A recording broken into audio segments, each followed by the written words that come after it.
How to connect Shopify to Squarespace. So for this, we will use this website called Zapier. Basically, it's going to work as an intermediate between the two websites that we've mentioned, so Shopify and Squarespace. Right here on Zapier.com, I've just logged in with my Google account, and we want to click on Create, and then choose the option for Zaps, which are automated workflows. So here we will need a trigger and an action.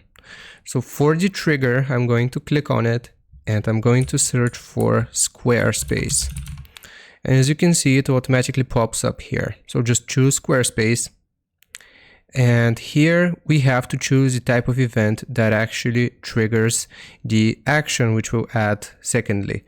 So right here, I'm going to choose an event and I'm going to choose new form submission and then click on continue.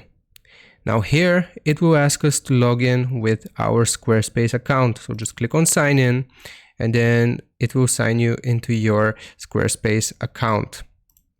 So right here, after you have completed the setup, then we will go to action. And then right here, we have to search for Shopify and choose Shopify. Now again, we have to choose the event, which is going to be the action, which is going to be triggered. And if I click on here, it will show us different actions. So we can create a customer, draft order, product variant, update customer. So it really comes down to what you want to do after it gets triggered by Squarespace. So for example, we will create a new customer here and we will click on continue. And then we will have to authorize our account again, this time from Shopify, by clicking on this button right here. Or it should be right around here.